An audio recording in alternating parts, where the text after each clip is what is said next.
Welcome to Visthar, home of the Social Justice Peace and Development Program. Visthar is located in southern India, close to Bangalore, and it is an NGO which strives to raise awareness about the issues that hinder the forward progression of India and other nations. Before we start with the semester abroad, it is important to grasp what our host's work consists of. Let us meet David Selvaraj, its director. We have defined this to mean, at least for us, it means exploring dimensions.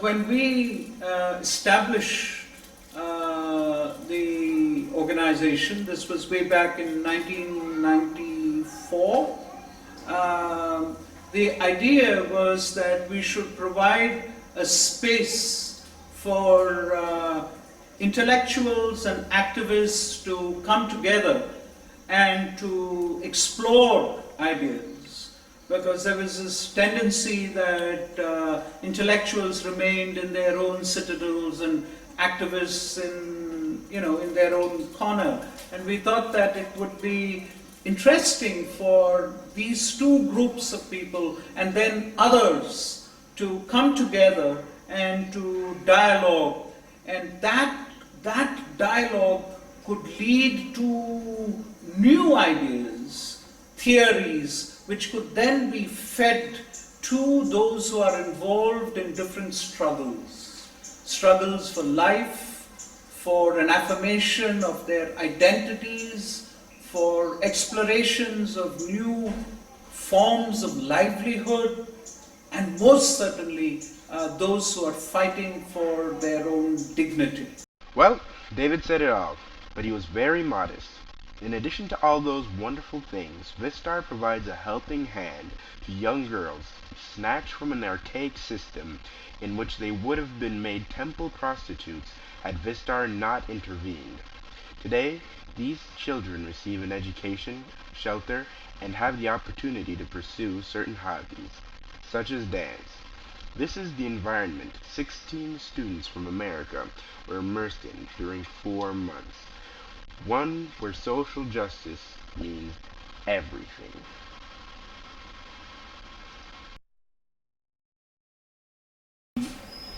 This program has a unique place, I think, in both at Concordia and at Gustavus as a kind of premier study abroad program for the way in which the program immerses students into India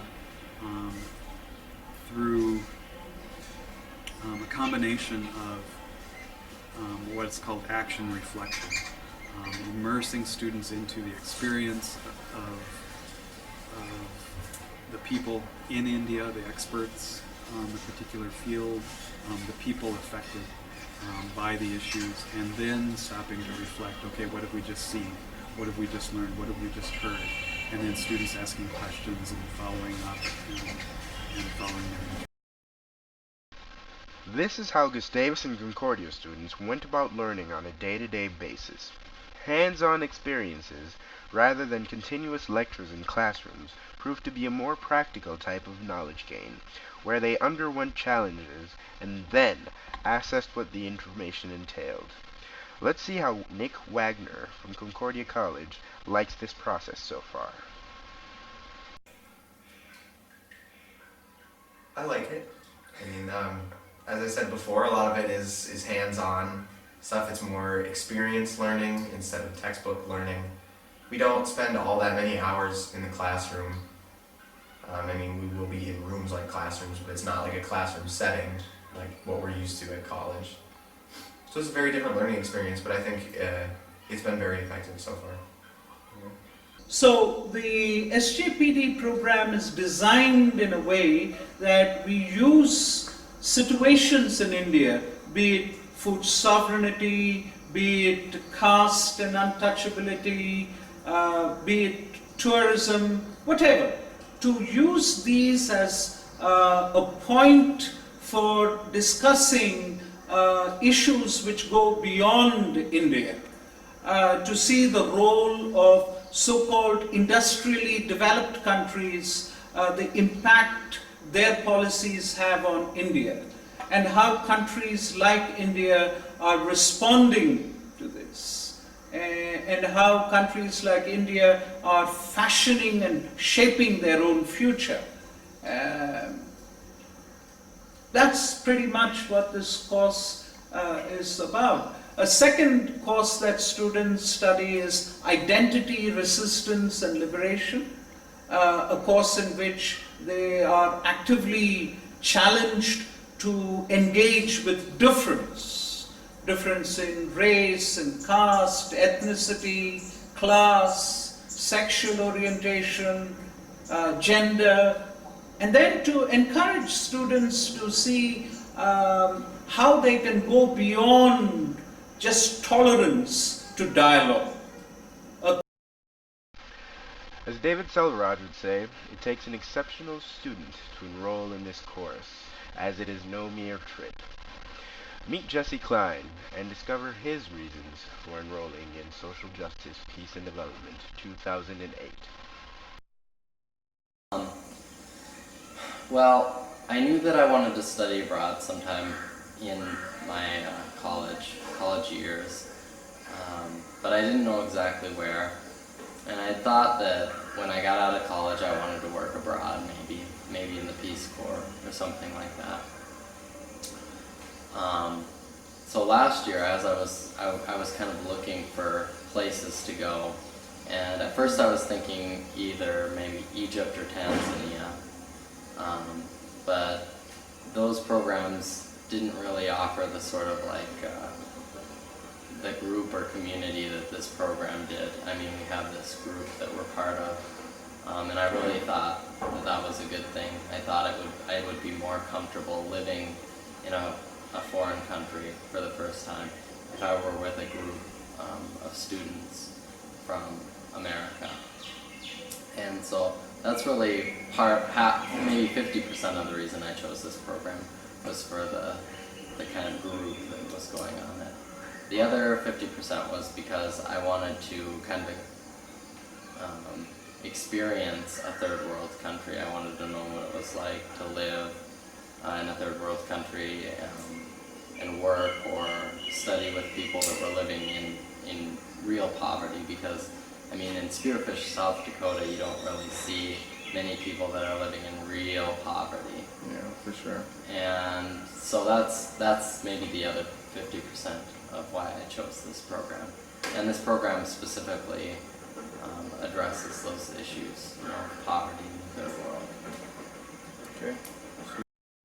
Yeah, I like the program. I really like the opportunities, the field visits that we've had opportunities to go on.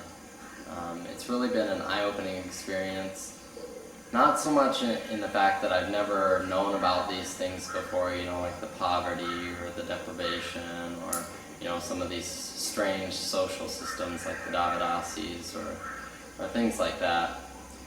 But it's one thing to watch, a documentary on TV and to see, from a distance these issues. But it's kind of another thing, I think, to see and feel and smell these things, like with your own eyes. And so that's really been what's been so eye-opening for me, is how tangible the experiences are. Is the student still committed to conforming, or is the student committed now to a process of transforming their own lives and the lives of those around them? Are the kind of questions they're asking, is there a difference in the way they frame the questions and ask the questions? Because so much of transformation has to do with the understanding and the framing of the questions.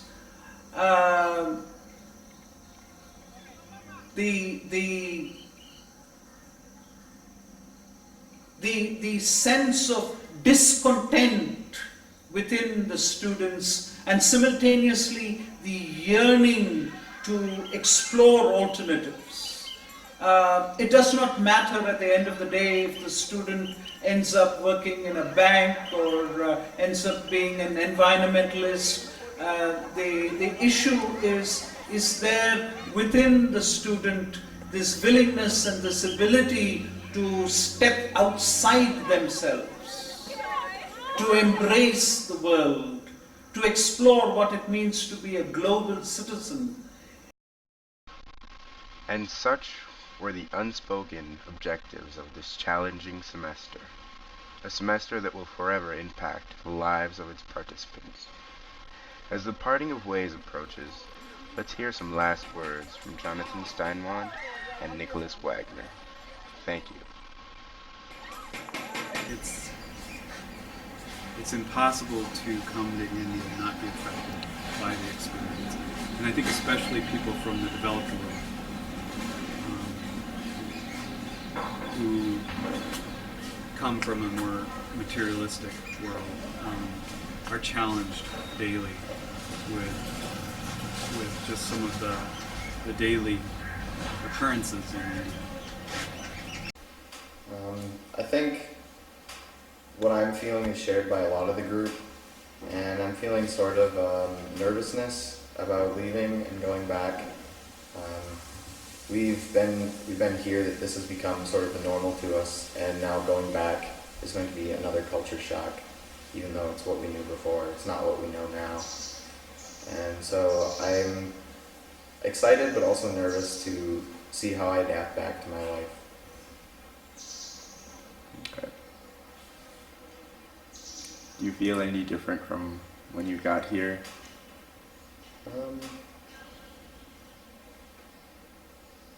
Yeah, I mean, I've learned more, and I've learned so much in 4 months that it feels like a lot more than 4 months. And I still feel like this eagerness to continue learning what we have learned, even though the program is ending. And so now it's a challenge to take that up as individual learning instead of as a program. And we're not going to be provided with information anymore. It'll be all up to me. So I don't know. Yeah. Are you excited about going back? For some things, yeah. Excited about telling your friends what you experienced? That's another conflict that I have been dealing with for quite a while here, because when we first arrived here, I felt like I needed to tell my friends everything that happened and every little story and every little detail about what I'm experiencing and what this is meaning to me and how it's different and everything. But it just gets to be too much of a contrast to really explain it all to people. So I don't know how much I can talk about this without explaining so many things and talking for a long time and probably boring people. It's just something you have to experience, and so I don't know how I'm going to relate to my friends and family when I get back for the first few weeks. It'll be difficult to. The only people that will know what I'm experiencing are the people on this trip, and we're all going to be split up in our separate houses and at our different schools and all across the United States. So it'll be difficult because I'll be on my own with that too. What will you miss the most about India? If that's at all a valid question. I think it is, and I've thought about it quite a bit, and I think the thing I'm going to miss the most is that there's never a dull moment. I'm never really bored here. If I'm ever bored and I am looking for some adventure, I can just walk to the village and somebody will confront me or something will happen that will be exciting, or even walking down the street. Like, I'll walk down the street and a bus might come by within a few feet of hitting me. And it's just, there's always an excitement, there's always something to discover and do when you go out here. But yeah, when we go back to the United States, I just think about in my house and my neighborhood. If I go out and walk around, there will probably be nobody else around, maybe a few cars driving, but it'll be a lot quieter, and I'll miss that excitement that always being caught up in something, always going somewhere, always doing something. Okay. Do you have anything you want to say to the people watching and any prospective SJPD 2009 students?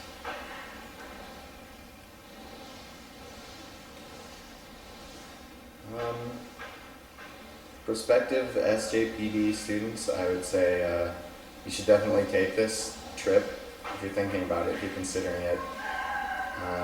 It's a completely different experience than anything I'd ever done, and I think that's true for quite a few people on this trip.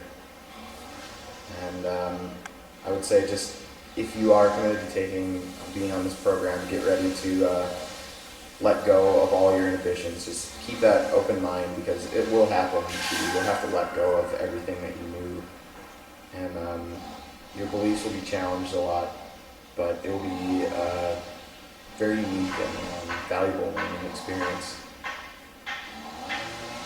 All right. Thank you, Nicholas. Nice beard. Thanks.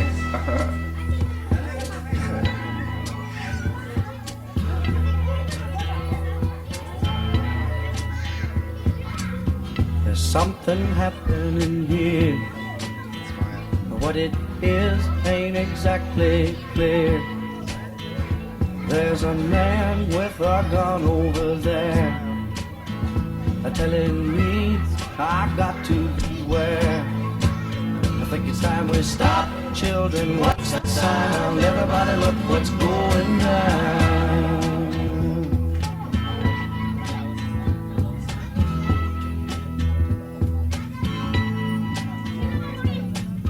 There's battle lines being drawn. Nobody's right if everybody's wrong.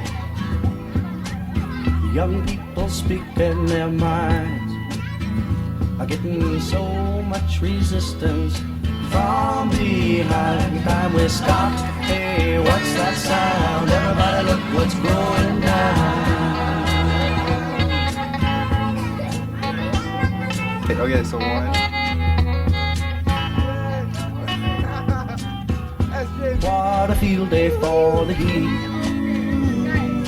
1,000 people in the street, singing songs and carrying signs, mostly say hooray for our side.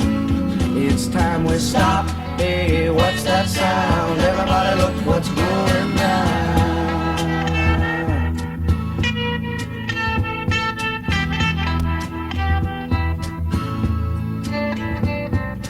Paranoia strikes deep into your life, it will creep. It starts when you're always afraid. Step out of line, the man come and take you away. We better stop. Hey, what's that sound? Everybody look what's going. We better stop. Hey, what's that sound? Everybody look what's going. We better stop now.